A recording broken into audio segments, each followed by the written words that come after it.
പൈതൃകം ഗുരുവായൂർ എല്ലാ വ്യാഴാഴ്ചകളിലും നടത്തി വരുന്ന ഗുരുവായൂർ പെരുമ, ഗുരുവായൂർ ക്ഷേത്രവും അല്ലെങ്കിൽ ഗുരുവായൂരുമായി ബന്ധപ്പെട്ട കാര്യങ്ങളിലെ വിവരങ്ങൾ നമുക്ക് ഷെയർ ചെയ്യുന്ന ഗുരുവായൂർ പെരുമ എന്ന പരിപാടി നിന്ന് ആരംഭിക്കും.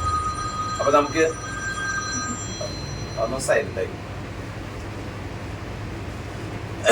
അപ്പോൾ നമുക്ക് ഗുരുവായൂർ ഉത്സവം വരുന്നു. അപ്പോൾ ഉത്സവത്തിൻ്റെ കലശം എന്ന് പറയുന്നത് സഹസ്രകലശം, ബ്രഹ്മകലശമൊക്കെ നമ്മളെ സംബന്ധിച്ച് കേട്ടിട്ടുള്ള കാര്യങ്ങളാണ്. നമ്മൾ നേരത്തെ ചർച്ച ചെയ്യപ്പെട്ടതാണ്. അപ്പം അത് എനിക്ക് നേതൃത്വം നൽകുക മാത്രം സദസ്യനായിട്ട്, നിരീക്ഷകനായിട്ട്, അത് ഗുരുസ്വാമിയെ കുറിച്ച് കൂടുതൽ പറയും.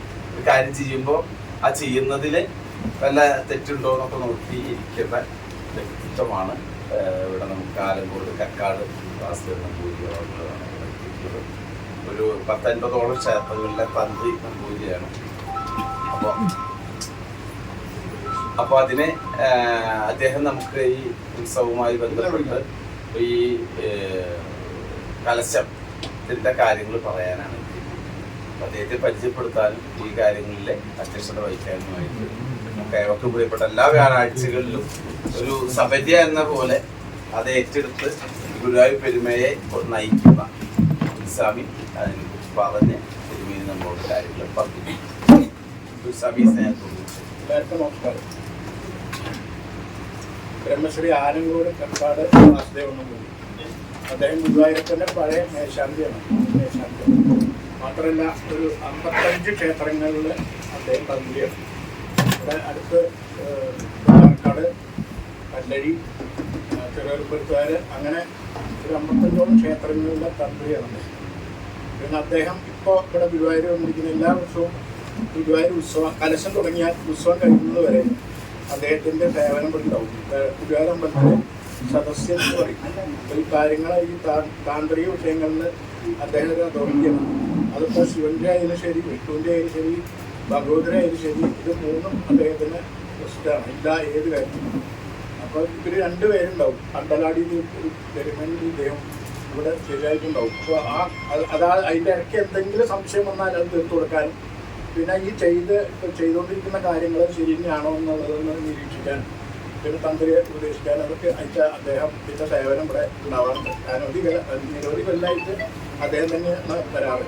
അങ്ങനെ ഒരു ആത്മാവിനെയാണ് ഇന്ന് നമുക്ക് കിട്ടിയിരിക്കുന്നത്. ഒരു ഭാഗ്യം അദ്ദേഹത്തോട് പറഞ്ഞപ്പോൾ അദ്ദേഹം സദയിൽ സമ്മതിച്ചു, ഞാൻ വരാമെന്ന് പറഞ്ഞു. നമുക്കാണത് വലിയൊരു കാര്യമാണ്. കാരണം അദ്ദേഹത്തെ പോലെയുള്ള ഒരാളുടെ സേവനം നമുക്ക് കിട്ടുക എന്ന് പറഞ്ഞാൽ ഇതിൻ്റെ കലശം ഉത്സവം എന്ന് പറഞ്ഞാൽ അതെന്താണ് എന്നുള്ളതിൻ്റെ ഒരു അവസാനമാക്കുന്നത് ഞാൻ പറയുന്നില്ല, എങ്കിൽ അത്രയും പോലെ അതിൻ്റെ എല്ലാ കാര്യങ്ങളും വളരെ വിദഗ്ധമായിട്ട് അറിയുന്ന ഒരു മഹാത്മാവാണ് അദ്ദേഹം. അപ്പോൾ അദ്ദേഹത്തിന് നമുക്ക് ഇനി കുറേ കാര്യങ്ങൾ ചോദിച്ചറിയാണ്ട് അത് നമുക്ക് ചോദിക്കാം. അത് ഈ സന്ദർഭത്തിൽ അദ്ദേഹത്തിന് ഒരുപാട് സമയം ഇരിക്കാൻ പറ്റില്ല, കാരണം അവിടെ കാര്യങ്ങൾ നടന്നുകൊണ്ടിരിക്കുക. അതിൻ്റെ ഇടയിൽ വിഷുന്നാണ്. അപ്പോൾ ഉള്ള സമയം കൊണ്ട് നമുക്ക് അദ്ദേഹത്തോട് കാര്യങ്ങൾ ചോദിച്ച് മനസ്സിലാക്കാം. എന്തെങ്കിലും സംശയം ഉണ്ടെങ്കിൽ നമുക്ക് ചോദിക്കാം. അതിനൊക്കെ നമുക്ക് ഉപകാരപ്പെടും. ഇന്ന് എന്തായാലും ഗുരുവായൂരപ്പൻ നമുക്ക് അദ്ദേഹത്തിനെ അനുവദിച്ചിരിക്കണം കുറച്ചു നേരം. അത് നമ്മുടെ ഒരു ഭാഗ്യമാണ്. അദ്ദേഹത്തിന്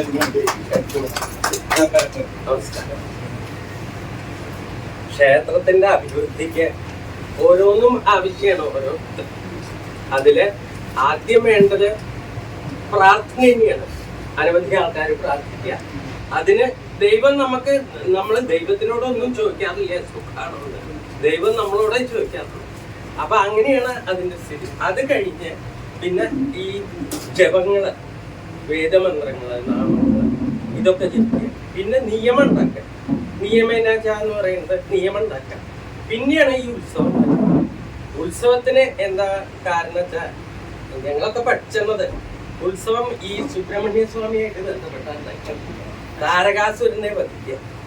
അതിന് ദേവന്മാരൊക്കെ കൂടി ത്രിമൂർത്തികളെല്ലാം നിശ്ചയിക്കുന്നത്. ത്രിമൂർത്തികൾ ചോദിക്കുകയാണ് എന്താ വേണ്ടത്.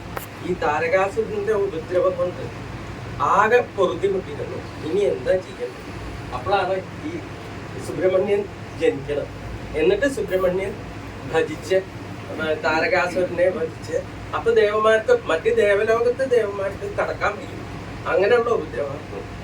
അപ്പൊ അത് കഴിഞ്ഞപ്പോ ദേവന്മാര് ഇദ്ദേഹത്തിനെ ഒന്ന് ബഹുമാനിക്കാം എന്ന് വിചാരിച്ചിട്ട് ഉത്സവം പോലെ തുടങ്ങി.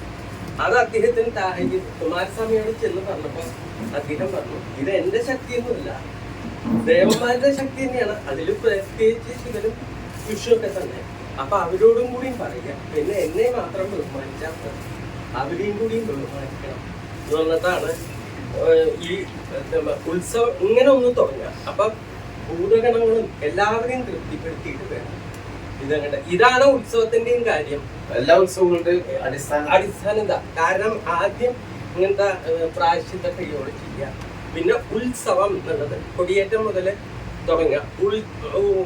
ഉത്കൃഷ്ടായിട്ടുള്ള ക്രിയോള പിന്നെ ഓരോ ദിവസവും അതിനൊരു അങ്കുരാർപ്പണം ഒരു മുളടുക, പ്രകൃതിയായിട്ട് അതിൽ തന്നെ പറയുന്നത് ഓരോ പക്ഷങ്ങളാ ആ പൂജയില്. കറുത്ത പക്ഷം വെളുത്ത പക്ഷമായിട്ടാണ് അത് എല്ലേലും ഈ അതും കൂടി ഏടിയിരിക്കും. അങ്ങനെയാണ് അതുണ്ടാവുക. അതിൽ വെച്ചിട്ടാണ് പിന്നെ ഒടുക്കം ഇദ്ദേഹത്തിന് ആറാട്ട് കഴിഞ്ഞ് ഈ പന്നി എന്ന് പറഞ്ഞ മൃഗം ഏറ്റവും ചീത്ത സാധനമാണ്. എപ്പോഴും ഉപദ്രവം ഉണ്ടാവുന്നത്, ദോഷം ഉണ്ടാവുന്നത് ആയിട്ടുള്ള ഒരു മൃഗമാണ്. അതാണ് ഇതിനെ ഈ പള്ളിവേട്ടയ്ക്ക് ചെയ്യുന്നത്. പൂരമൃഗത്തിനെ കൊന്നിട്ട് പിറ്റേ ദിവസം ആ ദിവസം വിശ്രമിച്ച് പിറ്റേ ദിവസം അവബോധ സ്നാനമൊക്കെ ചെയ്ത് ആണ് പിന്നത്തെ 25 കലശവും ആറാട്ടും.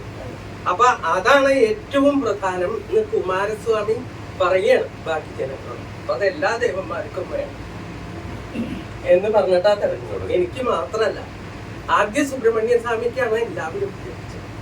അപ്പൊ അത് വൈകുന്നു ചെയ്യാം. അന്നദാനം വലിയ പ്രധാനമാണ്. അത് കൈ വിട്ടുപോയാ ഒക്കെ പ്രശ്നമാണ്.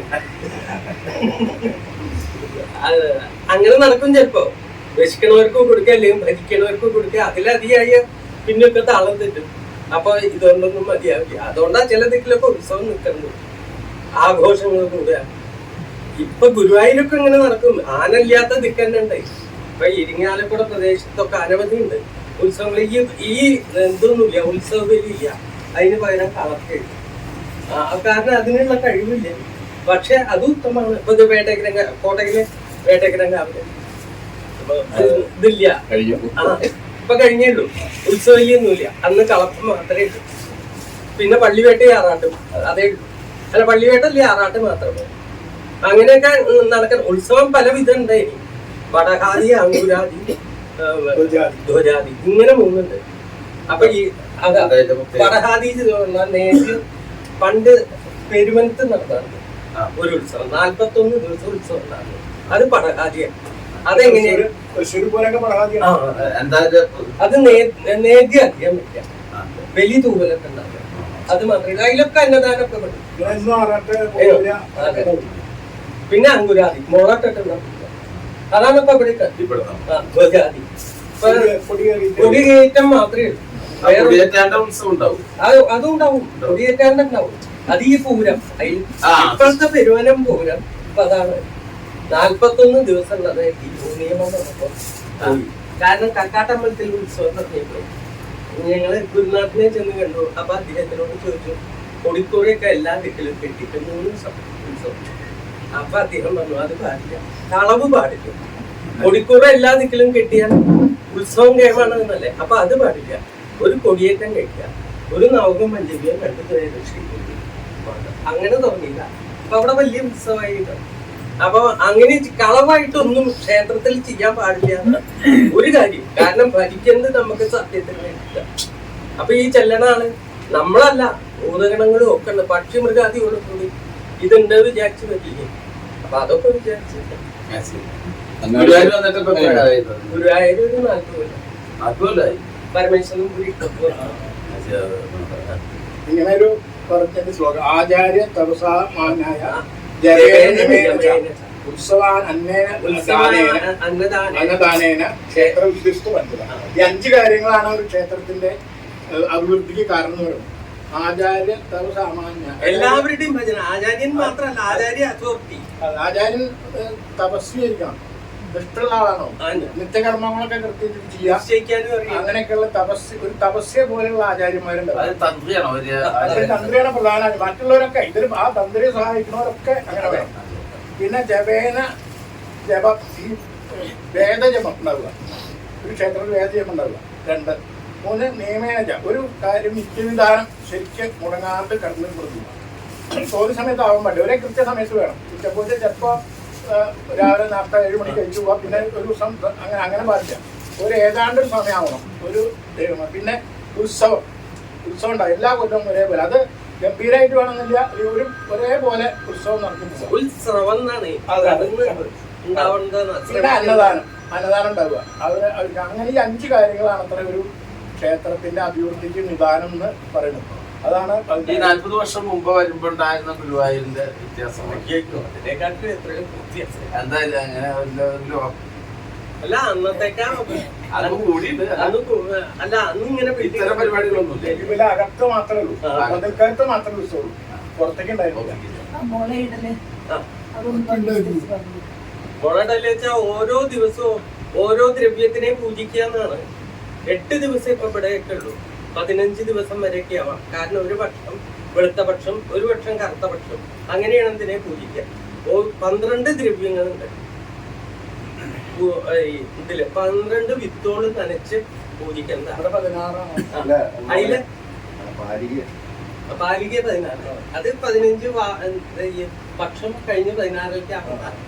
അതില് സോമനിയും വിത്തില് സോമനിയും ബാലികയിൽ വിഷ്ണുവിനും വേറൊരു വിഷ്ണു, ഈ ഗുരുവായൂരപ്പനല്ല വേറൊരു വിഷ്ണുവിനെയും പൂജിച്ചിട്ടാണ്. വിത്തില് സോമൻ എന്ന് പറഞ്ഞാൽ വെളുത്തപക്ഷത്തിന്റെ ചന്ദ്രൻ.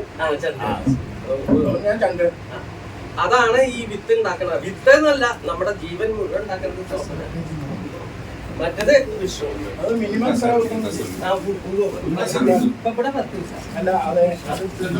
ചുരുങ്ങിയത് 6 ദിവസം വേണം. 5 ഉദയം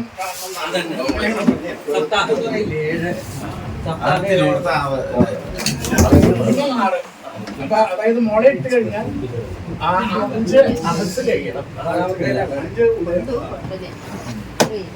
കലശവും ഉത്സവവും തമ്മിലുള്ള കലശത്തിൽ ക്രിയോള അനവധി കൂടും. അതിനെ ഉത്തേജനം ചെയ്ത് ശ്രമിപ്പിക്കേണ്ടതാണ് ദേവചൈതന്യം വർദ്ധിപ്പിക്കുന്നതാണ് കലശം. അല്ല ഉത്സവത്തോട് ഉത്സവ ദേവന്റെ ചൈതന്യം 10 മടങ്ങ് വർദ്ധിക്കുന്നു. അതാണ് ഈ ഉത്സവം എന്ന് പറഞ്ഞതിന്റെ കാര്യം തന്നെ. ഉത്സവം പൊങ്ങി നിറഞ്ഞ് കവിഞ്ഞ് പൊങ്ങി പരന്ന്, അതാണ് പറയുന്നത്. അപ്പൊ അത് താന്ത്രിക കർമ്മങ്ങളെ കൊണ്ട് ആദ്യം അവര് ചെയ്യുന്നത് എന്താ വെച്ചാൽ ശുദ്ധികളാണ്. അറിഞ്ഞു വരുന്ന പുണ്യാഹങ്ങൾ അപ്പപ്പോ ചെയ്യാറുണ്ട്. ഒരാളും ഛർദ്ദിച്ചു മുട്ടറിച്ചു അങ്ങനെയൊക്കെ പറയുമ്പോൾ ശുദ്ധി വന്ന് അപ്പപ്പോ പുണ്യാഹങ്ങൾ ചെയ്യും. അറിയാതെ അത് പറ്റും, അറിയാതെ ചില ഇത് പറ്റും. കാരണം നമ്മുടെ ചില പ്രാണികളൊക്കെ അതിൻ്റെ ഇടയിൽ നമ്മൾ കാണില്ല, അങ്ങനെ പറ്റും. നമുക്ക് കാഴ്ചയിൽ പെടാത്ത ചില പ്രാണികൾ ഒക്കെ ഉണ്ട് ഇതിൻ്റെ ഇടയിൽ, അറിയില്ല നമുക്ക്. പിന്നെ ചില അമ്പലത്തിൽ ചില അപശബ്ദങ്ങളൊക്കെ ഉണ്ടാക്കാം, പുറത്ത് സംസാരിക്കൊന്നും പാടില്ല. അതൊക്കെ ദേവചൈതന്യത്തിന് പുറത്താണ്. ചില അവിടെ അതിനകത്ത് നാമജപല്ലാതെ വേറെ പാടില്ല എന്നൊക്കെ പറയും. അത് ബിംബം ഇങ്ങനെ വിശക്കുണ്ട് തോന്നുന്നത്, അത് മഹാദോഷ. രോദനം, അകത്തുനിന്ന് കരച്ചിൽ കേൾക്കാം, അല്ലെങ്കിൽ വലിയ ഒച്ച കേൾക്കാം, അതൊരു ദോഷമാണ്. ചിരിക്കുണ്ടാവല്ലാതെ തോന്നും, അതും ദോഷമാണ്. അങ്ങനത്തെ അത്ഭുതങ്ങൾ മുഴുവൻ ഉണ്ടായി, അതൊരു ദോഷമാണ്. അതിന് പരിഹാരമായിട്ട് ശുദ്ധി അതുണ്ട്. അത് ഗുരുവായൂരെ പ്രത്യേകത. അപ്പൊ ഇതൊക്കെ അറിഞ്ഞും അറിയാതെ കണ്ടും വരുന്നതിനെ പരിഹരിക്കാൻ വേണ്ടിയിട്ടാണ് ബിംബശുദ്ധി, പ്രാസാദ ശുദ്ധി, പരിസരത്തുള്ള ശുദ്ധിയൊക്കെ ചെയ്യണം. പിന്നെ ഹോമാദികള് പരിസരത്തായിട്ടുള്ള ശുദ്ധി. പിന്നെ പ്രാസാദം എന്ന് പറഞ്ഞാൽ പഞ്ചപ്രാസാദം, മഹാക്ഷേത്രത്തിലെ പഞ്ചപ്രാസാദം എന്ന് പറയും. അപ്പൊ അദ്ദേഹം പറയേണ്ടതാണ്. ശ്രീകോവിലെ മണ്ഡപം, വാതിൽമാടം, പിന്നെ തെടപ്പള്ളി, കൂത്തമ്പലം, അല്ലേ? ഈ 5 മഹാക്ഷേത്രത്തിന് നിർബന്ധമാണ്, ഏത് ക്ഷേത്രത്തിനും. അത് ഇതൊക്കെ ഗുരുവായൂരാണ്. ഗുരുവായൂർ എല്ലാത്തിലും ഉണ്ട്. ഈ കൂത്തമ്പലം കേരളത്തിലെ 16 സ്ഥലത്തേ കൂത്തമ്പലം ഉള്ളൂ.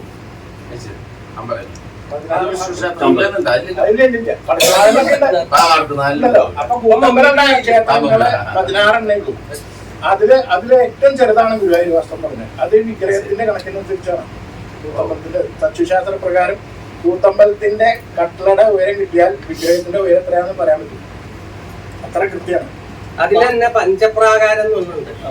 ഏറ്റവും അടുത്തുള്ള ഈ സൂക്ഷ്മമായിട്ടുള്ള ബിംബം, പിന്നെ ശ്രീകോലം, പിന്നെ അതിന്റെ ചുറ്റുമുള്ള വെലിവട്ടം, അകത്തുള്ള വെലിവട്ടം, പിന്നെ വല്യമ്പലം, അത് കഴിഞ്ഞാൽ മതിലകം. ഇങ്ങനെ 5 എണ്ണം സ്വതേ പ്രതിഷ്ഠിക്കുമ്പോ ഇത്രയും നിർത്തുള്ളൂ. ഇതിന്റെ ഉള്ളിൽ ബിംബം ഇങ്ങനെ മോളിക്കും ചോട്ടിക്കും ചൈതന്യത്തിന് അങ്ങോട്ടും ഇങ്ങോട്ടും പ്രാപിച്ച് നിൽക്കുകയാണ്. ഇതുകൊണ്ടാണ് നമ്മൾ പറഞ്ഞ ഷർട്ടിട്ട് അകത്ത് കിടക്കാൻ വയ്യ, മതിലകത്ത് എന്നൊക്കെ പറഞ്ഞത്.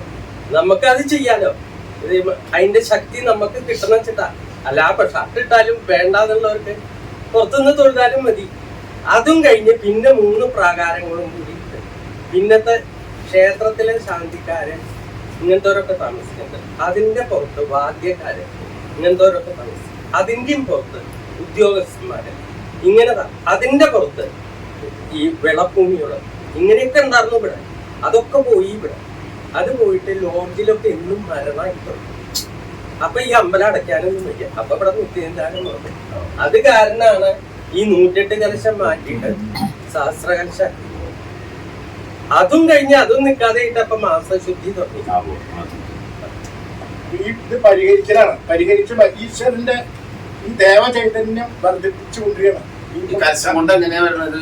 ആടിയിട്ടോ അങ്ങനെയാണ്. എല്ലിനും ജലപ്രധാനം, നമുക്കും അതെ, ചെടിയോട്ടും അതെ. ജലം ജീവന്റെ, മത്സ്യല്ലേ അവതാരം ആദ്യം, അതാണ് ജീവൻ. അത് വെള്ളത്തിലുണ്ടായത്, പിന്നെ വെള്ളത്തിലും കരയിലും. അങ്ങനെയാണല്ലേ ജീവന്റെ ഉത്പത്തി. ഇതിന് 25 ദ്രവ്യങ്ങളും 25 സ്വർണ്ണക്കുട, അതെ, 25 തത്വങ്ങൾ, 975 വെള്ളിക്കുടം, അതിനൊക്കെ 24 ഖണ്ഡങ്ങളാക്കി വെക്കുകയാണ് കൂത്തമ്പലത്തില്. അതിലൊക്കെ ഓരോ അധിപനായ സ്വർണ്ണക്കുടമുണ്ട്. ആ സ്വർണ്ണക്കുടത്തിലൊക്കെ ഓരോരോ ദ്രവ്യങ്ങളാണ്. അതിന്റെ ലിസ്റ്റ് ഇദ്ദേഹത്തോട് ചോദിച്ച് മനസ്സിലാക്കിയിട്ട് ഞാൻ ദിനവാർത്തയിൽ കൊടുത്തിട്ടുണ്ടായിരുന്നു. കഴിഞ്ഞ വായിച്ചവർക്ക് അറിയാം. അദ്ദേഹം പറഞ്ഞിട്ടാണ് ചെയ്തത്. അതൊക്കെ പ്രാണാപാനം വ്യാനം ഉദാനം ഇങ്ങനെ 25 തത്വങ്ങളെ ഉണ്ടാക്കണ കലശാണ്. അതാണ് ഇപ്പൊ മറ്റന്നാളത്തെ തത്വം. പിന്നെ ചിലവർക്ക് അറിയാൻ ആഗ്രഹമുണ്ട്, നായശാന്തി ചോരശാന്തി, അതൊന്ന് പറഞ്ഞു. ദുഷ്ടമൃഗങ്ങൾ കടന്നുള്ളതാണ് നായശാന്തി. നായക്കെന്ന് മാത്രല്ല, അതിലൊരു ചീത്ത മൃഗം നായ എന്നുള്ളതുകൊണ്ട് പറഞ്ഞു എന്നല്ല. പിന്നെന്താ ചോരശാന്തി. അതെ, ചോരൻ കള്ളൻ, അന്ത്യജന്മാര്. ഏറ്റവും കുളിക്ക വൃത്തി തന്നെയാണ് വലിയ പ്രധാനം. വിലയിൽ വന്ന് തൊടുക, അങ്ങനെയൊക്കെ. പിന്നെ ശില്പിയോ ബ്രഹ്മ ചോരകാന്തി അന്ത്യജയിസ്പൃഷ്ട ബിംബേജ ബ്രഹ്മഹാദിക്ക് ബ്രഹ്മവച്ച ഉണ്ടാക്കണവര് അവര് തൊട്ടാലും ചോരശാന്തി. അല്ല ആ കള്ളൻ എന്നുള്ളത് മാത്രല്ല, കള്ളൻ ഒരു പ്രധാനമാണ്. ഇവരൊക്കെ ഉണ്ടായില്ല ഇങ്ങനത്തെ മനസ്സുള്ളവരും. മാത്രമല്ല ഈ വരുന്നവരൊക്കെ നല്ല മനസ്സോടുകൂടി വരുന്നവരാവില്ല. ഈ വരുന്നവരൊക്കെ എല്ലാവരും നല്ല മനസ്സോടുകൂടി വന്നവര്. മനസ്സിൽ വേറെ ഉദ്ദേശം വെച്ചിട്ട് അമ്പലത്തിൽ വന്നാലും അത് മോഷണം പോലെയാണ്. അതും ദേവചൈതന്യത്തിൽ. അതിന്റെ മുമ്പ് അത്ഭുത ശാന്തി തോന്നുന്നുണ്ട്, ശാന്തി പറഞ്ഞുണ്ട്, പ്രായശ്ചിത്തം തോന്നുന്നുണ്ട്, പഞ്ചതത്വങ്ങളെ ഉദ്ദീപിപ്പിക്കുന്നത്. അതാണ് 5 കുണ്ടത്തിൽ വലിയ ഹോമുണ്ട്. അതിവിടെയൊക്കെ തന്നെയുള്ളൂ ഈ മഹാകുംഭം. അതൊക്കെ ഈ മരണങ്ങൾ ഇങ്ങനെ അനവധിയായിപ്പോ തുടങ്ങിയതാണ്. അതിന്റെ പ്രായശ്ചിത്തമായി.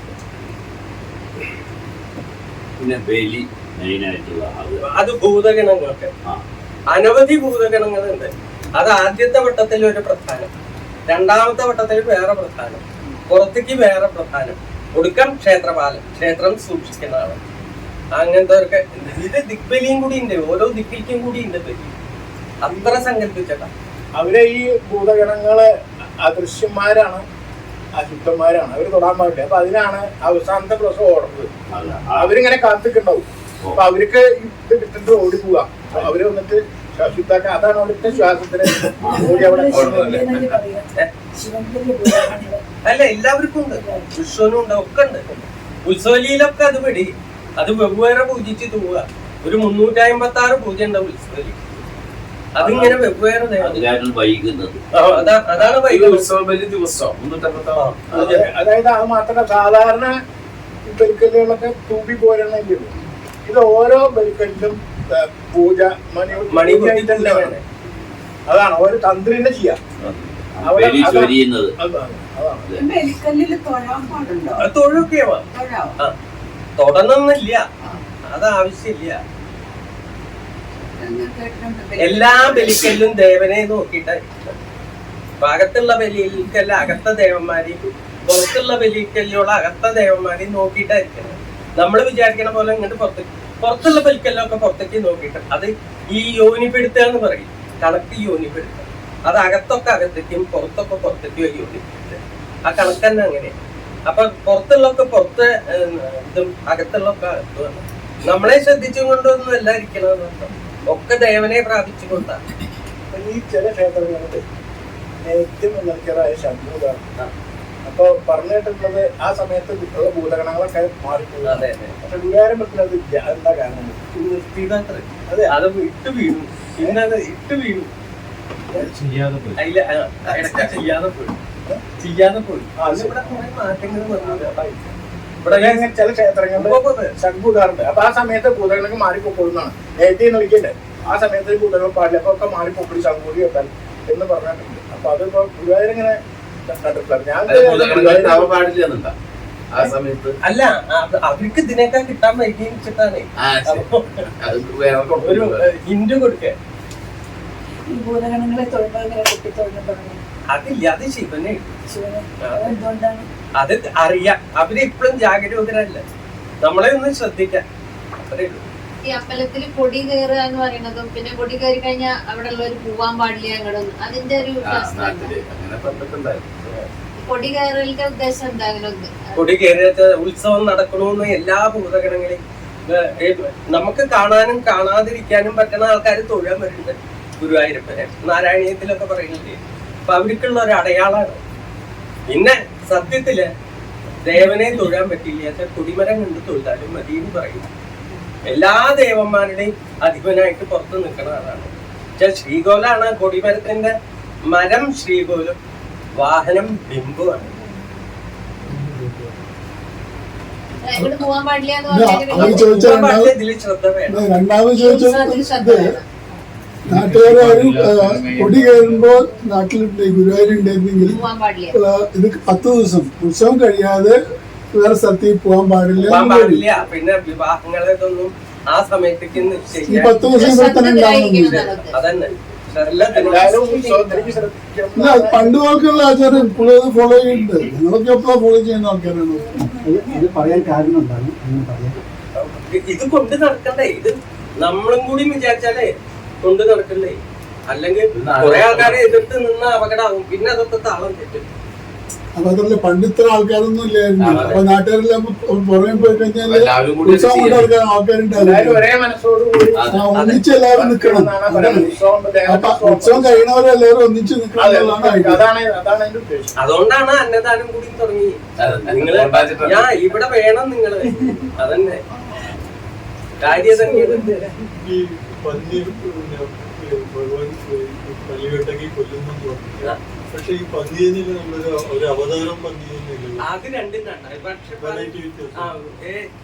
അത് ഞാൻ പറയാം. ഇപ്പൊ ഇവിടെ ബിംബം വൃത്തിയൊക്കെ എന്തുകൊണ്ടാ പന്നിരോമം കൊണ്ടാണ്. ഗുരുവായൂരത്തെ അമ്പലം അമ്പലത്തിന്റെ ഉള്ളിലത്തെ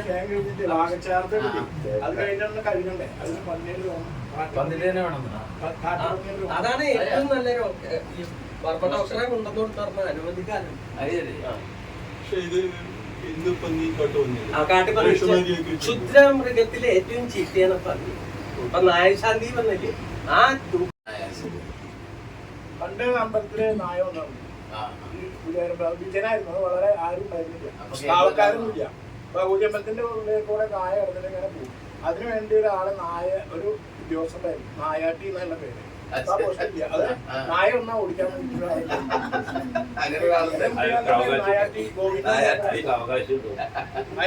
ശമ്പളം അവിടെ നമസ്കാരത്തിലാണ് അന്നത്തെ ഭഗവാന് പള്ളി ഉറങ്ങുന്നത്. ഇന്ന് മാത്രല്ല അങ്ങോട്ട് ഏറ്റവും ഇതിലേക്കാക്കും ദേവനെ, ഏറ്റവും വിശ്രമിക്കണേക്ക് ആക്കും.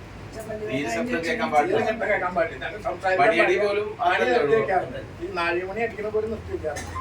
അതൊറ്റ ദിവസം തന്നെയല്ലേ നിർത്തുന്നത്?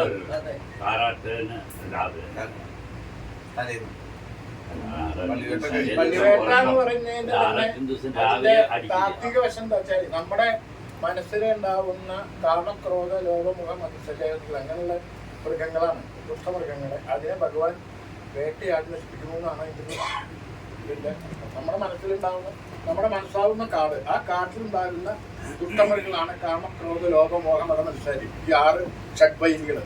അതിനെ ഭഗവാൻ വേട്ടയാടി നശിപ്പിക്കുന്നു എന്നാണ് അതിന്റെ ഒരു പ്രതീകാത്മക. അതാണ് അതിന്റെ പൂജാതി. അവസാനത്തെ 2 ദിവസം ഭഗവാൻ പുറത്തു വരുന്നുണ്ടല്ലോ, എന്നിട്ട് കുളപ്രദക്ഷിണ. അപ്പൊ അതിന് പറയുന്ന കേട്ടു ഓരോ ഭാഗം നാട്ടുകാരെ എല്ലാവരെയും കാണാൻ. എന്താണ് ഇതിന്റെ ഒരു സങ്കല്പം? അല്ല, എല്ലാവർക്കും കണ്ടു തൊഴാനും കൂടി, പിന്നെ എല്ലാവരുടെയും ഇവിടെയൊക്കെ എല്ലാവരുടെയും സങ്കടം കേൾക്കലും കൂടി ഉണ്ട്. ചടങ്ങും കൂടി ഉണ്ട് ഇവിടെ. വടക്കേ വശത്ത് ഒരു ചടങ്ങ് നടക്കുന്നുണ്ട്. വടക്ക് വശത്ത് ആ മാവിന്റെ ഒരു അത്താഴി, അവിടെ ഏതാണ്ട് അവിടെ എത്തിക്കഴിഞ്ഞാൽ മേളം നിർത്തിയിട്ട് 3 ലക്ഷം കൂടി. അപ്പൊ ഇവിടെ ഒരു അവകാശിയുണ്ട്. അങ്ങനെ ഒരു കുടുംബത്തിലെ ഒരാളെ അവിടെ വെച്ചിട്ട് ഒരാൾ വെട്ടിക്കൊന്ന ഒരു കഥയുണ്ട്. അപ്പൊ അദ്ദേഹം അവിടെ വന്ന് നിന്നിട്ട് പ്രാർത്ഥിക്കും, എനിക്ക് യാതൊരു സംഭവമില്ല, തുടരാമെന്ന് പറഞ്ഞതിന് ശേഷമാണ് ഇങ്ങനെ നടക്കുന്നത്. ഇപ്പോഴും കരിങ്കല്ലാത്താണിന്റെ അവിടെ. അത് 6 ദിവസം അവിടെ ചെന്നാൽ കാണാം ആ ചടങ്ങ്. അതിപ്പോ ഇവിടെ മാത്രമല്ല, തൃപ്രയാറുണ്ട്. പൂരം പുറപ്പാടിന് പങ്കെടുണ്ടോന്ന് ചോദിക്കൽ അങ്ങനെ ചടങ്ങ് അവിടെ ഉണ്ട്. ഇതിൽ തന്നെ പറയണ ഡക്കാടുക്ക വിരള പുരളി കർമ്മടാഷ്ടാദിയായി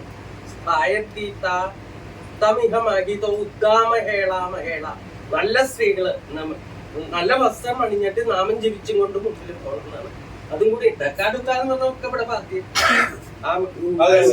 അതൊക്കെ വേണം. ഈ ഡക്കാടുക്ക വിരള മുരളി കർമ്മഠാശ താളവാദ്യങ്ങള് വാദ്യഘോഷങ്ങളൊക്കെ വേണമെന്നുണ്ട്. അതില് സ്ത്രീകളും പ്രധാനമാണ്. അവിടെ തന്നെ പറയുന്നത് നല്ല ഉശിരുള്ള സ്ത്രീകള് രാജകീയ പ്രൗഢിയോട് കൂടിയിട്ടാണ് ഇന്നലപ്പ്. ആ സാധാരണ അകത്ത് നടക്കണ ഇന്നലപ്പല്ല. പള്ളിവേറ്റ ആറാട്ടിന്റെയും പുറത്തേക്ക് കിടന്നാൽ ഇന്നലപ്പിന്റെ ഗൗരവം മാറി. ആ കൊടിയും ഇതൊന്നും നോക്കിക്കോളൂ. ആ ഇതിന്റെ ഗൗരവം ഒരു രാജകീയ പ്രൗഢിയോട് കൂടിയിട്ടാണ് ആ ഇന്നലപ്പ് വരുന്നത്. അതാണ് നാമം ജപിച്ചും കൊണ്ട് പിന്നെ അങ്ങോട്ട് പോവുക. പിന്നെ ആരുടെ എന്തും കേൾക്കാൻ അധികം തയ്യാറാണ്. അതാണ് പറവയ്ക്കണു. മറവയ്ക്കലിന്റെ സങ്കല്പം എന്താ?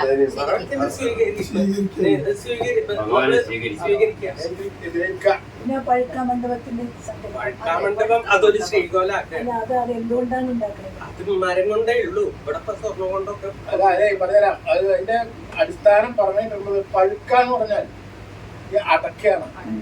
അല്ലേ? കേട്ടില്ലേ? അടക്ക. പണ്ട് കാലത്ത് അടക്കി കവുങ്ങുകൊണ്ടാണ് ഉണ്ടാക്കിയത്. കവുങ്ങ് മരം കൊണ്ടാണ്. അത് എളുപ്പമുണ്ട്. ആചാര്യമാര് കൊടിമരം, അതെ പണ്ട് കൊടിമരവും ഈ കൊടിമരം ഇല്ലാത്ത സ്ഥലത്ത് കൊടിമരം ഉണ്ടാക്കും. അപ്പൊ ആ കവുങ്ങാണ് ഈ സ്വതന്ത്രം ഉപയോഗിക്കുക. അതിന്റെ തന്നെ ഒരു കക്ഷ എടുത്തിട്ട് ഈ അമ്പലം പോലെ ഉണ്ടാക്കുക. അപ്പൊ അങ്ങനെയാണ് ഈ പേര് വന്നത്. പിന്നീട് അത് തേക്ക് മരം കൊണ്ടായി, സ്വർണം കൊണ്ടായി, വെള്ളി കൊണ്ടായി. പഠിക്കാവുണ്ടാവും പറയാൻ കാരണം അത് മാറ്റിയിട്ടില്ല. ആ പേരെങ്ങനെ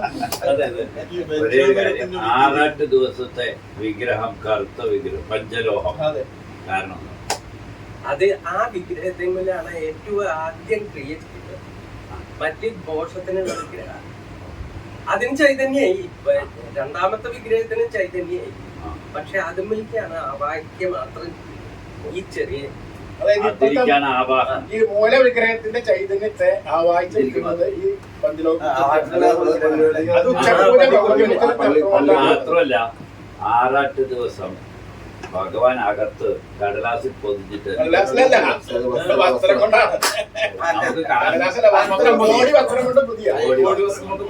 അവിടെ ഈ വിഗ്രഹത്തിലാണ്, പഞ്ചലോഹ വിഗ്രഹത്തിലാണ് ഭഗവാൻ. നമുക്ക് ഇല്ലാതെയാക്കാൻ പറ്റില്ല, സംശയമില്ല. അതിലൊരു അംശം തമ്മിലേക്ക് ആവാഹിക്കും. അത് സുരക്ഷിതത്വം. പിന്നെ അവിടെ തൊഴിലുണ്ടാന്ന് വിചാരിച്ചു. ഈ ആനപ്പുറത്ത് പള്ളിവേട്ടയിൽ ഭഗവാൻ പള്ളിവേട്ടയിൽ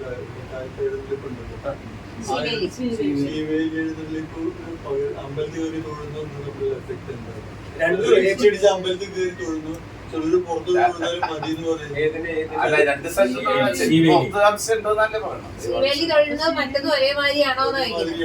പണ്ട് പള്ളിവേട്ടയ്ക്കും അതെ അത് നല്ലത് തന്നെയാണ്. രണ്ടും ഒരേപോലെ തന്നെയാണ്. കാരണം എന്താ വെച്ചാൽ ഇത് പുറത്തെ ഭൂതഗണങ്ങളെയും കൂടി സന്തോഷിപ്പിക്കാനാണ് ഈ ശിവേലി വരുന്നത്. അതിന് യാത്രാവിലി ശിവേലി വിഗ്രഹത്തിലേക്ക് യാത്രാവിലി ആവാഹിക്കുമല്ലോ ഭഗവാനെ. അപ്പോൾ ഉള്ളിൽ ചൈതന്യം കുറവാണെന്ന് കുറവാന്ന് 8-1 പറയുള്ളൂ. കുറവില്ല. നമുക്ക് ഒരു പന്തത്തുനിന്ന് ഒരു തിരി കത്തിച്ചാൽ പന്തത്തിൽ നല്ല പൊട്ടും. സമുദ്രത്തിൽ നമ്മളൊരു പാത്രത്തിൽ വെള്ളം എടുത്താൽ സമുദ്രത്തിൽ വെള്ളം കുറയാൻ കൊണ്ടോ? ഇതാണ് അതിന്റെ ഇതെല്ലാം കിട്ടും ചെയ്യും. സമൃദ്ധി അവിടെ പോലെ സമുദ്രത്തിൽ നിന്ന് ഒരു കുട്ടാൻ വെള്ളം തെക്കി അവിടെ കുറയും പറയാൻ പറ്റും. അതുപോലെ ഒരു പന്തത്തിൽ നിന്ന് നമ്മളൊരു തിരി കത്തിച്ചു, ആ പന്തത്തിന് വല്ല ഓട്ടം ഉണ്ടാകും. ഇത് നമുക്ക് കാണാൻ സൗകര്യത്തിന് വേണ്ടി നമ്മളിപ്പോ ഇവിടെ ഒരു വിളക്ക് കത്തിച്ചു പന്തത്ത് കത്തിച്ച് കത്തിക്കുന്നു. അത് ചൈതന്യം തന്നെയാണ്. വിദ്യയൊക്കെ ഇല്ലേ കൊടുത്താൽ തീരാത്തല്ലേ വിദ്യ. അയളക്കം കിട്ടും നമ്മുടെ പൂവില്ല. അതന്നെ അതന്നെ പൂർണ്ണസ്യ പൂർണ്ണ. ശിവേലി സമയത്ത് അകത്ത് പുറത്ത് ഒരേപോലെ തൊഴാം. അകത്ത് തൊഴിലാലും മതി, പുറത്തും തൊഴിലാലും. അകത്ത് പോകാൻ സമ്മതിക്കില്ലല്ലോ. അത് ആവാനുണ്ട് അവിടെ. ഇവിടെ അതില്ല. അതുകൊണ്ടാണ് അതന്നെ ഇവിടെ അല്ലെങ്കിൽ തന്നെ കുറെ ചുരുക്കി ക്ഷേത്രപ്രവേശനം കഴിഞ്ഞപ്പോ കുറെ ആവാഹിക്കല് തടഞ്ഞു ചുരുക്കി. കാരണം അധികം ശുദ്ധം മാറും. അത് ഇപ്പൊ പള്ളിക്കൊപ്പിനും പള്ളി ആറാട്ടിനും മാത്രമേ ആവാഹിക്കുള്ളൂ. അല്ലാതെ മുമ്പൊക്കെ ഉണ്ടായിരുന്നു, അതൊക്കെ ചുരുക്കി. ക്ഷേത്രപ്രവേശനം കഴിഞ്ഞപ്പോ അല്ലെങ്കിൽ എപ്പോഴും പുണ്യാഹം. അപ്പൊ രണ്ട് സമയത്തും ഭഗവാൻ ഉള്ളിലും പുറത്തും ഉണ്ടാവുക. ഉള്ളിലുള്ളത് നമുക്ക് ഒരു കാലത്തും കളയാൻ പറ്റില്ല. പക്ഷെ പറഞ്ഞു കേൾക്കുന്നുണ്ട് ഭഗവാൻ ഇപ്പൊ ഭഗവാൻ തന്നെ പറഞ്ഞു പൂജയ്ക്ക് സമയമായി, അപ്പൊ ഞാൻ അവിടെ വേണം, അതുകൊണ്ട് ഞാൻ പോകട്ടെ എന്നും പറഞ്ഞു. പിന്നെ വേറെ ഓരോരുത്തരൊക്കെ ഇങ്ങനെ ഭഗവാൻ ശരീരത്തിൽ പ്രവേശിച്ച് കാര്യങ്ങളൊക്കെ പറയും. അപ്പോഴത്തേക്കും പറയും ഇനി എനിക്ക് പൂജയ്ക്കുള്ള സമയമായി, എനിക്ക് ഗുരുവായൂരെത്തണം എന്നും പറഞ്ഞ് പോകുന്ന ഓരോന്നും നമ്മൾ കാണുന്നുണ്ട്, കേൾക്കുന്നുണ്ട്, കാണുന്നുണ്ട്. അതന്നെയപ്പോ നന്ന പൂർണ്ണസ്യ പൂർണ്ണമാതാന. അതിന്ന് വേറെ ഒന്നും എടുത്താലും ഇതില് കുറയൊന്നുമില്ല. എല്ലാ സ്ഥലത്തും പന്തത്തിന്റെ കഥ പറഞ്ഞ പോലെയാണ് സ്വാമി പന്തത്തിന്റെ കഥ മാത്രമല്ല. ഇപ്പൊ ഒരു ഉദാഹരണം പറയാം. ഈ ഇപ്പോ വായു, നമ്മുടെ ഈ ലോകം മുഴുവൻ വായു നടന്നിക്കുക അല്ലേ? എയർ എല്ലാ സ്ഥലത്തും ഉണ്ട്.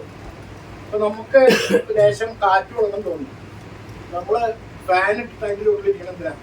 എല്ലായിടത്തും വായു. ഈ ഫാൻ ചെയ്യണം ഈ മറ്റുള്ള വായുവിനൊക്കെ ക്രോഡീകരിച്ച് ഒരുമിച്ച് ഒരു ഫോഴ്സിലായിട്ട് നമുക്ക് വിട്ടുതരിക. അപ്പൊ നമുക്ക് കൂടുതൽ ഒരു മറ്റേനേക്കാൾ കൂടുതൽ ഇതാണ് ക്ഷേത്രങ്ങൾ. ആ ക്ഷേത്രത്തിലാവുമ്പോൾ ഈ തന്ത്രിമാരും മേശാന്തിമാരും ഇവരൊക്കെ പൂജിച്ചെടുത്ത് ആ ഒരു കോൺസെൻട്രേറ്റ് കൊടുക്കുക. എല്ലാ സ്ഥലത്തും ഈശ്വരുണ്ട്, ഈശ്വര ചൈതന്യം ലോകം മുഴുവൻ നടന്നിരിക്കുകയാണ്. അവിടെ പോരായില്ല. വിദ്വാന്മാർക്കൊക്കെ അത് മതി. ഇപ്പൊ ശങ്കരാചാര്യ പോലുള്ളവർക്കൊക്കെ അവിടെ ഇരുന്നാലും അദ്ദേഹത്തിന് പറ്റും. നമ്മുടെ സാധാരണക്കാർക്ക് ഈ പറഞ്ഞ വ്യത്യാസം തോന്നും. നമുക്കിപ്പോ ഇവിടെ ഇരുന്നാലും രാജ്യത്തെ തൊട്ടിരുന്നാലും കാറ്റ് കൊള്ളും. പക്ഷെ നമ്മള് ഫാനിന്റെ ചോട്ടിൽ നിൽക്കും. അപ്പൊ എന്താ വെച്ചാൽ അവിടെ ഫാൻ ചെയ്യണ പ്രവൃത്തി ആ വായുവിനെ എല്ലാം കൂടി ക്രോഡീകരിച്ച് ഒരു സ്ഥലത്തേക്ക് ഫോക്കസ് ചെയ്യണം. അതാണ് ക്ഷേത്രത്തിലെ ഈശ്വരൻ. അപ്പൊ അവിടെ നമ്മൾ ചെല്ലുമ്പോൾ നേരെ മുമ്പ് നമുക്കൊരു മനസ്സമാധാനം. നമ്മൾ ഭഗവാനെ കണ്ടു. നമ്മളിവിടെ നിന്ന് ഗുരുവായൂരപ്പ എന്ന് പറഞ്ഞ് വിചാരിച്ചാലും പോരായൊന്നുമില്ല. അത്രയ്ക്ക് നമുക്ക് ഇത് കിട്ടിയിട്ടില്ല. അതുകൊണ്ടാണ് ശരിക്കും ആ ലെവലിലേക്ക് എത്തണം. അതിന്റെ ഒരു ഉപാധിയാണ് ഈ ക്ഷേത്രം. ഓളിക്കും കീഴ്പ്പെട്ട് ഇപ്പോഴും ചൈതന്യം ഇങ്ങനെ പ്രാകാരത്തിന്റെ ഉള്ളില് മതിലകത്ത് ഇങ്ങനെ സ്പന്ദിച്ചും കൊണ്ട് നിൽക്കുക. അതാണ് നമ്മൾ അവിടെ ചെന്ന് തൊഴുതാൻ കിട്ടുന്നത്. പിന്നൊന്ന് ദശാവതാരം ഉണ്ടായിട്ടും വിഷ്ണു ചൈതന്യം തുറന്നിട്ടൊന്നുമില്ല. ഇതേ ഉള്ളൂ നേരത്തെ ചോദ്യത്തിന് അർത്ഥം. ആ വിഷ്ണു ഈശ്വരന്റെ മുമ്പിൽ ചെല്ലുമ്പോ ഈ ശ്രീകോവിലിന്റെ മുമ്പിൽ ചെന്ന് അത് ശിവനായിക്കോട്ടെ വിഷ്ണുവായിട്ട് ഭഗവതി ആരായാലും വേണ്ടി അവിടെ ചെല്ലുമ്പോ അദ്ദേഹത്തിന്റെ ഇതായിട്ട് പറയലുണ്ട്, അദ്ദേഹത്തിന്റെ ദൃഷ്ടി നമ്മുടെ ശരീരത്തിൽ തട്ടണം. അത് പുരുഷന്മാർക്ക് ആരോഗ്യവും സ്ത്രീകൾക്ക് മുഖസൗന്ദര്യമാണ് പ്രധാനം. അപ്പൊ ഈ മുഖത്ത് തട്ടണം സ്ത്രീകളും. അതായിരിക്കും ചെരിഞ്ഞു നിന്ന് തൊഴണം. അതിന്റെ ശക്തി നമുക്ക് അതാണ് ആ ഒരു ഷർട്ട് ഇടാൻ പാടില്ല എന്ന് പറയേണ്ട കാര്യം. ആ ചൈതന്യം ഭഗവാന്റെ നോട്ടം, ആ ദൃഷ്ടി, ആ കടാക്ഷം നമ്മുടെ ശരീരത്തിൽ. ഈ ആരോഗ്യം എന്ന് പറഞ്ഞാൽ ഈ ഭക്ഷസലാണ് നമ്മുടെ ഹൃദയ ഭാഗത്താണ് വേണ്ടത്. അതാണ് ഈ ഭാഗം ഇങ്ങനെ മുണ്ടരയെ കെട്ടിട്ട് പോകണം എന്നൊക്കെ പറയേണ്ട കാരണം. സംശയം കഴിഞ്ഞാൽ അത് നേരിട്ട് പതിയില്ല. പുരുഷന്മാര് വലതുവശത്ത് ഭഗവാന്റെ വലതുവശത്ത് നിന്നും സ്ത്രീകൾ ഇടതുവശത്ത് നിന്നും തൊഴണമെന്ന് എല്ലാ കാര്യത്തിലും എങ്ങനെയാണ് സ്ത്രീകൾക്കൊക്കെ ഇടതുവശം. ഇനി വലതുഭാഗത്ത് സ്ത്രീകൾ വന്നതെന്ന് ശല്യം അല്ലല്ല. അല്ല, നേരിട്ട് ഭഗവാന്റെ നേരിട്ട് പറയാനല്ലേ, ഞാൻ അങ്ങോട്ട് നേരിട്ട് കറിയാൻ ബഹുമാനം കൊണ്ടാണ്. അതിന്റെ ചിലപ്പോ ആ കടാശം തട്ടാനുള്ള ശക്തി നമുക്ക് ഉണ്ടാവില്ല. നേരിട്ട് അപ്പൊ അതൊന്നിങ്ങനെ നമ്മള് പറയാൻ വലിയ ആൾക്കാരെ നേരിട്ട് നമ്മള് സ്ട്രോക്ക് വരുമ്പോ തന്നെ പറയുന്നത് ഈ രോഗത്തിന്റെ സ്ത്രീകൾക്ക് ഇന്ന ഭാഗത്ത് വന്നാൽ ഇന്ന ഭാഗത്ത് വരും, പുരുഷൻ ഇന്ന ഭാഗത്ത് വന്നാൽ ഇന്ന ഭാഗത്ത്. സ്ട്രോക്ക് വന്നാലേ അതൊക്കെ തന്നെയാണ്. ഇടത് എപ്പോഴും അവർക്ക് പ്രധാനമാണ് എല്ലാ ഇതുകൊണ്ടും. സുഷുമ്നയും ഇടയും പിങ്കിളയും തന്നെയാണ് അതിന്റെ. പിന്നെ ഒന്ന് നമ്മള് ഗുരുവായൂർ അമ്പലത്തില് ശ്രീകോവിലിന്റെ വലതു ഭാഗത്തായിട്ടുള്ള താമരക്കണ്ണനുണ്ടല്ലോ, എല്ലാവരും അവിടെ പോയി തൊഴുവല്ലോ. അപ്പൊ അവിടെ പോയി എല്ലാവരും തൊഴും. അത് പോകുന്ന ആൾക്കാർക്കെല്ലാം പറഞ്ഞു കൊടുക്കല്ലോ, ഓരോരുത്തരും പറഞ്ഞു കൊടുക്കും. ഇതെന്തോ ആർക്കും അറിയില്ല.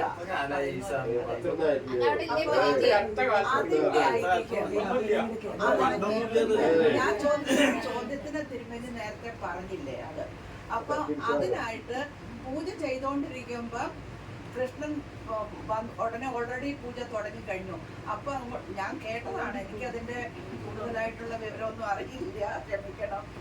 അപ്പൊ അതിലെ കൂടെ കയറി പോകാൻ മേല, അതുകൊണ്ട് വേഗം ഈ വശത്തൂടെ കയറി എന്നുള്ള ഐതിഹ്യം ഞാൻ കേട്ടിട്ടുണ്ട്.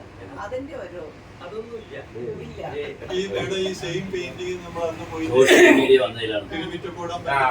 അവിടെ അമ്പലത്തിനകത്ത് സെയിം പെയിന്റിംഗ് ഉണ്ട്. നമ്മുടെ ഗുരുവായൂർ അമ്പലത്തിന്റെ പുറത്തുള്ള ഇത്തിരിയുടെ ഗംഭീരമായിട്ട് അവിടെ വരച്ചു വെച്ചിട്ടുണ്ട്. സോഷ്യൽ മീഡിയ ചില ആചാരങ്ങളാവും കൊണ്ട് നടത്താൻ. കാരണം എന്റെ ശാന്തിക്കാലത്തെ ഈ തൃപ്പുകയ്ക്ക് കീഴ്ശാന്തിക്കാര് അകത്ത് ചന്ദനത്തിന് കത്തിച്ചു. ഇത് ആ തുറക്കുമ്പോ പിന്നെ അങ്ങോട്ട് കടക്കാനൊന്നും പറ്റും. എന്നിട്ട് ഞാൻ അന്ന് ദിവാരം ഇത് ഒരു മോശമാണ്. അപ്പൊ എന്താ പറയാ, എന്നിട്ട് ഇത് അന്ന് ചെറിയൊരു വാസിട്ടുണ്ട്, അത് മാറ്റണം. അത് പറ്റില്ല, എന്നോട് ചെയ്യാത്തത് അത് പറ്റില്ല. എന്നിട്ട് അത് വേണ്ട വെച്ചു. അപ്പൊ ചില ആചാരങ്ങളാവും. അതുണ്ട്, അതേ വേണ്ടു. ഈ നിർമാല്യം രാവിലെ നേരത്തെ ആൾക്കാർ രാത്രി ക്യൂല് വന്നു, അതിന്റെ സ്പെഷ്യാലിറ്റി ആ തലേ ദിവസത്തെ ചൈതന്യത്തോട് കൂടി കുറച്ചു നേരം തൊഴാം. ആ കളർ എടുക്കണം തൊഴാം. നമ്മുടെ മേശാന്തിയും ഒക്കെ പൂജിച്ചു ഉള്ള വിഗ്രഹം ഉണ്ടല്ലോ തലേ ദിവസത്തെ, അത് രാത്രി നടച്ചു പോയ ദേവപൂജ നടത്തുന്നു. ദേവന്മാര് രാത്രി ഒന്ന് പൂജിക്കണമെന്നാണ്. അപ്പൊ ആ ദേവപൂജ കഴിഞ്ഞ ഗുരുവായൂരപ്പനെ തൊഴിലാന്നുള്ളതാണ്. അതാണ് സ്വാമി പറഞ്ഞത്, അടക്കനാള് തുറക്കാൻ പാടില്ല. അടക്കനാളെന്ന് പറയും, മേശാന്തി അല്ല അടച്ചു തുറക്കാൻ മേശാന്തിയാണ്. മേശാന്തി മുമ്പ് പോകും. അഗ്നി നേദിക്കുക വളരെ രൂക്ഷമായിട്ടുള്ളതാ. അതേപോലെ വേട്ടയ്ക്കതിന് വെള്ളം നേദിക്കുന്നുണ്ട് പാലിന് പകരം വേട്ട കഴിഞ്ഞു. ഇതൊക്കെ വളരെ വേഗം കാര്യം സാധിക്കാനുള്ള അതിനൊക്കെ റിയാക്ഷനും ഉണ്ട്. എല്ലാവരും വന്നു കഴിഞ്ഞാൽ കൂത്തമ്പലത്തിന് അവിടെ പോയി തൊഴിലുണ്ട്. ഞാൻ പറഞ്ഞു എന്റെ കുട്ടിക്കാലത്ത് ഞാൻ ഉണ്ടായത് ഞാൻ കണ്ടിട്ടില്ല. ഗുരുവായൂർ അമ്പലത്തിൽ കൂത്തമ്പലത്തിന് മുന്നിൽ വന്നിട്ട് അതായത് ഗുരുസ്വാമിക്ക് അറിയാം. നമ്മുടെ കുട്ടിക്കാലത്തൊന്നും ഞാൻ കണ്ടിട്ടില്ല കൂത്തമ്പലത്തിൽ. ഈ ഉത്സവത്തിന് 10 ദിവസം കൂത്ത് നടക്കും അവിടെ. അത് മാത്രമേ ഉള്ളൂ. കൂത്തമ്പലത്തിലെ മിഴാവുണ്ടല്ലോ, ആ മിഴാവ് ഒരു ചൈതന്യമുള്ളതാണ്. അവിടെ അന്ന് ഞങ്ങൾ കുട്ടികാലത്തൊക്കെ അതിന്റെ ഉള്ളിൽ പോയിട്ട് കളിച്ചുള്ള ഓഫീസാണ് അത്. ഇപ്പൊ ആൾക്കാർ അവിടെ നിന്ന് ഒരു വഴക്ക് വെച്ചിട്ടുണ്ട്, അവിടെ പോയി തൊഴിൽ. പക്ഷെ എന്റെ അറിവിൽ ഒരു കാര്യം ഉണ്ട്, ഒരു ഗുരുവായൂർ അമ്പലം തീപിടിച്ചപ്പോ അഗ്നിക്കരമായപ്പോ അന്ന് ഭഗവാന്റെ വിഗ്രഹം അവിടുന്ന് കൊണ്ടുവച്ചത് കൂത്തമ്പലത്തിൽ. ഞാനതിന്റെ ഒരാളാണ്. ഞാനും വീട്ടിൽ കേശു 2 നമ്പൂതിരി കുട്ടികൾ, ഞങ്ങൾ 4 ആൾ കൂടിയിട്ടാണ് അന്ന് വിഗ്രഹം കയറ്റി കൊടുക്കുന്നത്. അത് മേശാന്തിക്ക് അവിടെ ഒരു സ്റ്റൂളും കൂടി ഇല്ലായിരുന്നു. ഒരു 3 കാലിലെ സ്റ്റൂളാണ് ഉണ്ടായിരുന്നു അവിടെ. ഒരു കാലെല്ലാം തല്ലി പൊളിച്ച് പീഠ ഉണ്ടാക്കി ഇപ്പൊ അടുത്തെത്തി വന്നത്. അങ്ങനെ ഒരു ചൈതന്യം അവിടെ ഉണ്ട്. പക്ഷെ ഇപ്പൊ അവിടെ ഒരു വിളക്ക് വെച്ചിട്ട് എല്ലാവരും ഒരു തൊഴിൽ കാണാം. അത് 2007 ദേവപ്രശ്നം വെച്ചപ്പോ അങ്ങനെ ഒരു ഇത് തന്നു. അത് രണ്ട് മൂന്ന് സ്ഥലത്ത് വിളക്ക് വെക്കണം എന്ന് പറഞ്ഞു. അതിലൊരെണ്ണാണ് കൂത്തമ്പലത്തിൽ വിളക്ക്. അവിടെ ചൈതന്യമുണ്ട്. ഈ കൂത്തമ്പലത്തിലെ എന്തെങ്കിലും അശുദ്ധി വന്നാൽ ശ്രീകോവിലിനെ ബാധിക്കും. ഞാൻ നേരത്തെ പദ്യപ്രസാദങ്ങൾ പറഞ്ഞില്ലേ, അതിലൊന്ന് കൂത്തമ്പല. കൂത്തമ്പലത്തിൽ ശരിക്കും ശ്രീകോവിലിന്റെ പിന്നെ ഒരുപാട് നല്ല കാര്യങ്ങൾ നടക്കുന്ന സ്ഥലം. കലശങ്ങള് സരസ്വതിക്ക് പൂജ, വേദജപം എന്നും വേദജപം നടക്കുന്ന സ്ഥലമാണ്. അങ്ങനെ ഒരുപാട് അപ്പൊ അവിടെ വിളക്ക് വെക്കണം, വിളക്ക് കടാവിളക്ക് വേണം എന്ന് പറഞ്ഞ് പ്രശസ്തി കണ്ടു. അത് കഴിഞ്ഞിട്ട് ബിംബം തന്നിരിവടത്തിലെ അവിടെയും വിളക്ക് വെക്കണം എന്നുള്ളൂ. അത് ഇവിടെ നടക്കണ്ടേ. കാലത്ത് ജനോദ്യോഗം നടക്കുന്ന കാലത്ത് ഹിന്ദി ആൾക്കാരോട് പോയിട്ട് എടുത്തോണ്ടൊക്കെ കാലത്ത് പോകുമ്പോ ആ സമയത്ത് ഞങ്ങൾ ചെയ്യും.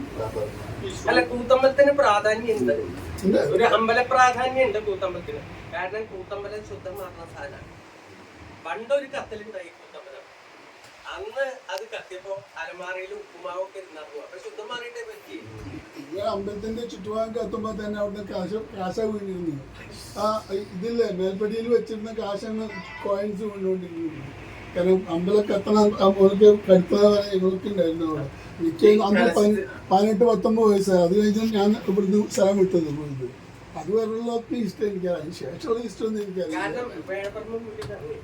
5 പ്രാസാദങ്ങൾ ഇപ്പൊ പറഞ്ഞില്ലേ, 5 പ്രാസാദങ്ങൾ ഉത്തമമായിട്ട് എവിടെയും ഉണ്ടാക്കാറില്ല. കാരണം ഒന്നും ശുദ്ധമാറിയ ഒക്കെ ശുദ്ധമാണ്. അപ്പൊ എപ്പോഴും ശുദ്ധമാണ്. തിരുവാർപ്പിൽ അതുണ്ടാക്കി ഈ 5 പ്രാസാദം. അതിന്റെ ശേഷം അതിന് ഒന്നും ശുദ്ധമാണ്. അതുപോലെ വേറൊന്നും കേട്ടിട്ടുണ്ട്. ഈ ചേലക്കര അവിടെ അദ്ദേഹം അവിടെ ഏറ്റവും കൂടുതൽ വരുമാനം കൊച്ചി രാജ്യത്തിലെ നെൽക്കറ നെല്ലറ എന്ന് പറയുന്ന സ്ഥലം. ഏറ്റവും കൂടുതൽ നെൽകൃഷി നെല്ല് വരുന്ന സ്ഥലം 2 സ്ഥലം പറയാം. ഒന്ന് കുളമുത്താവും, ഒന്ന് ഈ വെങ്ങാനല്ലൂര്. അപ്പൊ ആ വെങ്ങാനല്ലൂര് ക്ഷേത്രം കുറിച്ചിട്ടുണ്ടപ്പോ അവിടെ ഈ 5 പ്രാസാദങ്ങൾക്ക് പകരം 6 എണ്ണം ആക്കി നടപ്പരി കൂടി ഉൾപ്പെടുത്തി. അത് ദോഷമായി മാറിയതാണ്. അവിടുത്തെ പിന്നെ ഇതായി മാറി. നശിച്ചു. ദോഷമുണ്ട്.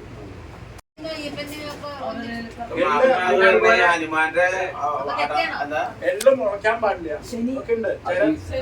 ഒഴുകണ വെള്ളത്തിലെ ഇതൊക്കെ ചെയ്യാൻ പാടുള്ളൂ. വെള്ളമൊക്കെ വെള്ളത്തിൽ ഒഴുകണം വേണമെന്നാണ് പറയാ. പക്ഷെ ഇവിടെ പല ക്ഷേത്രങ്ങളിലും പോയി ബാഹുബലിക്കൊക്കെ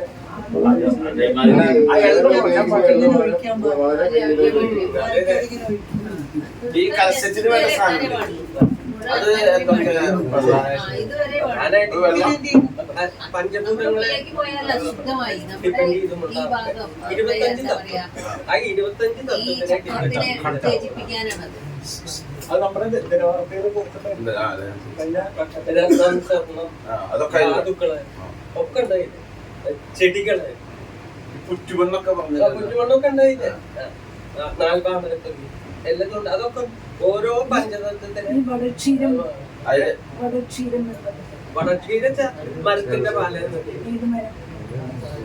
എന്തിനാണ്? പേരാലാണ്. ഈ കുറ്റുമണ്ണ് പാമ്പിന്റെ അല്ല, പാമ്പിന്റെ മണ്ണെന്നോ എല്ലാവരും വിചാരിക്കുക. ഏറ്റവും നൈസായ മണ്ണ് പാമ്പിന്റെ മണ്ണ്. കുറ്റുമണ്ണ് ഏറ്റവും നൈസായതേ ഉണ്ടാവുള്ളൂ. കുറ്റൊക്കെ വലിയ അതില് ഗ്രീൻസ് ഉണ്ടാവില്ല, മണ്ണ് മാത്രമേ ഉണ്ടാവുള്ളൂ.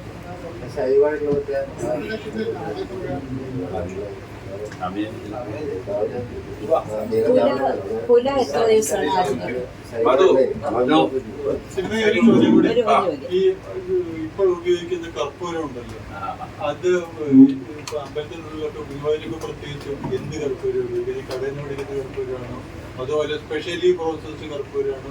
ഞാൻ ചോദിച്ചത് അവിടുത്തെ കൺട്രീഡിങ് അവിടെ പൂജിക്കുന്ന ആൾക്കാർ ഹെൽത്ത് പോയിന്റ് പ്രോബ്ലം ഉണ്ട്. ചന്ദനത്തിരിയൊക്കെ പ്രോബ്ലം ഉണ്ട്. അത് അകത്തൊക്കെ ഇവിടെ അങ്ങനെ കർപ്പൂരം ഒഴിയില്ല. ശിവരാണി അത് കട്ടകർപ്പൂരം, ഇവിടെ കട്ടകർപ്പൂരം ഉപയോഗിക്കുന്നത്. അതല്ല സ്ക്വയർ അല്ല, ഒരു അത് അങ്ങനെ എത്ര ദിവസത്തെ പൂജയാണ് കുടുംബത്തിൽ മരിച്ചു കഴിഞ്ഞിട്ടുണ്ടെങ്കിൽ എത്ര ദിവസമാണ് പൂജ ആചരിക്കേണ്ടത്? 10 ദിവസം 15 ദിവസം അമ്പലത്തിലേക്ക് കിടക്കുന്നത് ചില സ്ഥലങ്ങളിലായി 16 ദിവസം. ഞങ്ങൾ തന്നെ 13 അത് നമുക്ക് അവസാനിപ്പിച്ചാലോ? കാരണം രണ്ടുപേരും ധൃതിയിലാണ്. സ്വാമിക്ക് ഒരു മീറ്റിംഗ് അവിടെ പ്രോഗ്രാം കമ്മിറ്റി നടന്നുകൊണ്ട് 4 മണിക്ക് അദ്ദേഹം അവിടെ എല്ലാ കാര്യങ്ങളും അറേഞ്ച് ചെയ്ത് നിരീക്ഷണത്തിലുള്ള സന്തോഷം. അപ്പോൾ നിങ്ങളുടെ രക്ഷാധികാരി ഒരു വസ്തുവും ദക്ഷിണയും തരും. നമ്മുടെ ഗുരുസ്വാമി ഒന്ന് പൊന്നാറേറ്റ് ആദരിക്കുന്നു. അതിനായിട്ട് ക്ഷണിക്കുകയാണ് ആദ്യം മാഷ് അല്ലേ? മാഷ് രക്ഷാധികാരി നാരായണ നമ്പൂതിരി തമ്പാട്ടി ടീച്ചർ, നിങ്ങളുടെ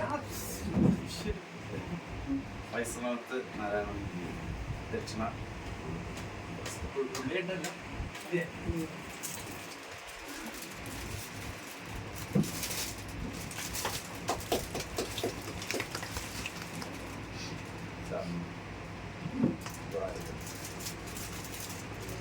അപ്പൊ ഇത്തരത്തിലുള്ള കർമ്മങ്ങളൊക്കെ നിലനിൽക്കാനായിട്ട് പ്രാർത്ഥിച്ചുകൊണ്ട് ഇത്തരം ആളുകള് നമ്മുടെ സമൂഹത്തിൽ ഉണ്ടാവേണ്ടതിന്റെ ആവശ്യകതയും കൂടി ഇതൊക്കെ ബോധ്യപ്പെടുത്തുന്ന തരത്തിലാണ്. അത് തലമുറ തലമുറയായിട്ട് തുടരണം. അതെ, തുടരണം.